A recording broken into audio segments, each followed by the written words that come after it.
Maggieville, USA. This is season 1, episode 8. It is a cooking episode that we are doing on location.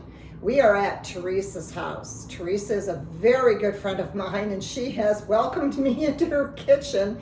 She is going to make her luscious beef stroganoff for us today. Let me introduce Teresa in her kitchen. Where are you? Hey Maggie, thanks for inviting me into my kitchen to cook for you. Well, I expect you to cook me dinner today. Only if you share. I will share. Okay. Maybe. How do you like the pumpkin spice? I love pumpkin spice. She's got pumpkin spice coffee as well as creamery. It is so good.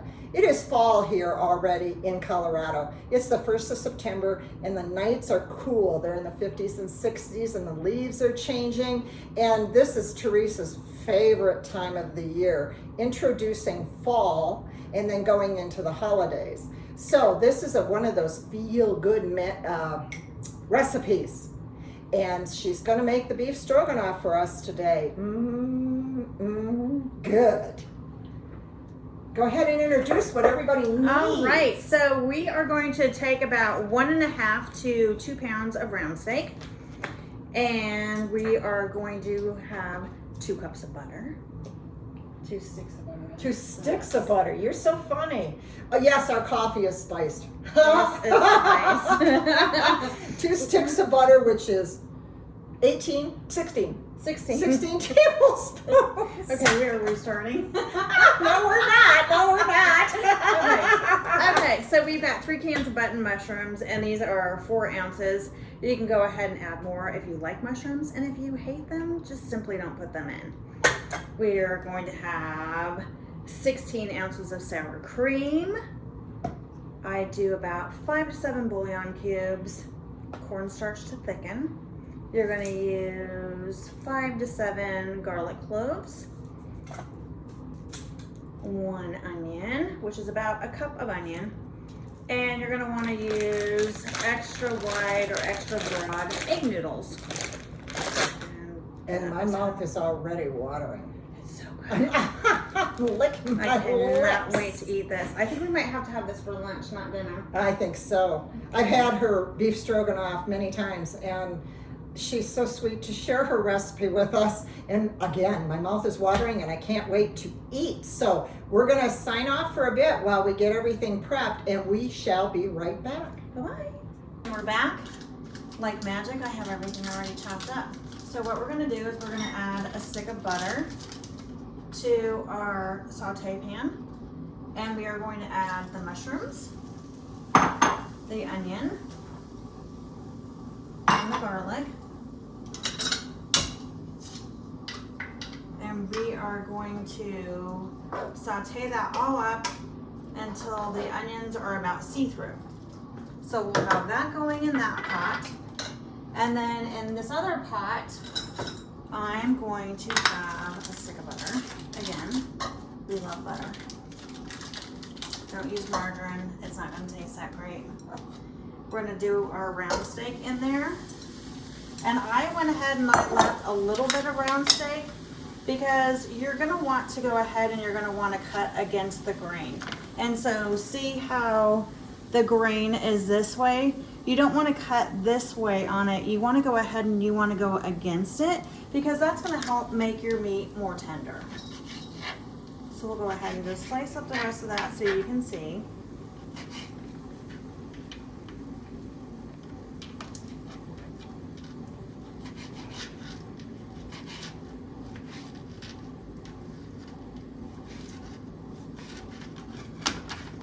All right, and what we're gonna do is we're just gonna brown this meat.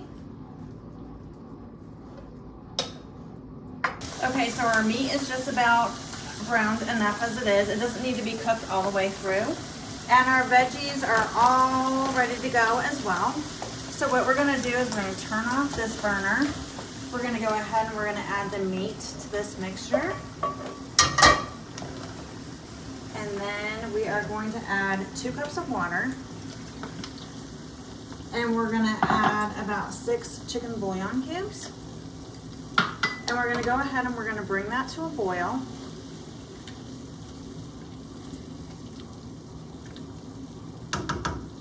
And after it's to a boil, I forgot my lid. Cheers. And then we are going to go ahead and turn it down, cover it, and we're gonna let that simmer for about an hour. That will make sure that the meat gets all nice and tender. Hi, and we're back. We've got our meat and our vegetables all sauteed for the last hour. It's nice and tender. So what we're gonna do is I've got my sour cream in a bowl here, and you want to slowly add some of your juice mixture and go ahead and mix, because this way it'll help so that your sour cream doesn't curdle. So we're gonna do a little bit of that, a little more, just kind of warm up that sour cream. All right. So to thicken this, we're gonna use some cornstarch. You can use flour, but I like cornstarch the most. That'll help too if anybody's gluten-free. The cornstarch they can go ahead and have. So we're gonna have a little bit of cornstarch there. I'm gonna add just a little bit of water. Go ahead and mix that up. And a little more. Until you get the right consistency. You don't want it too thin, but you also don't want it too thick, because once you pour that in there, when it's bubbling, it can go ahead and that can also curdle, and it is nasty and you cannot fix it.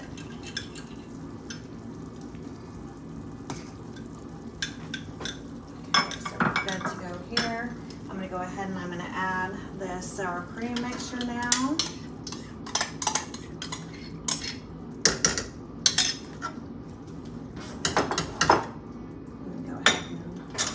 Whisk it in. Make sure you're up to about a medium to a high heat, because you want it boiling so it will thicken.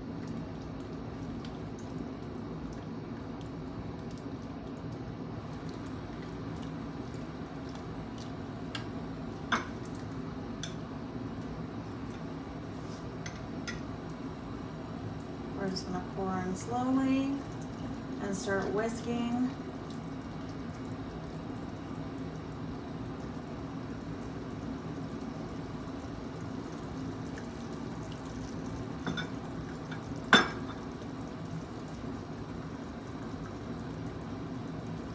And this will start thickening up.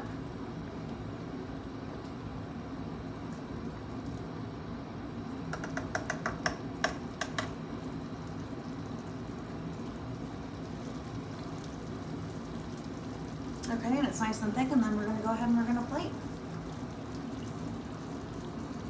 And so here we are. We have our meal done, and it smells delicious. It looks delicious, and here we go. Cheers, darling. Cheers.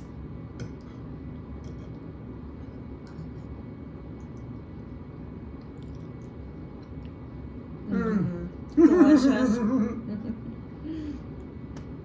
Absolutely loving this. One of my favorite dishes. Thank you, Teresa. Thank you so much for sharing with us today. It's my pleasure. Woo! Eat your heart out. What can I say? Don't you wish you were here? Don't you wish we had smell-o-vision? Smell-o-vision. I like that one.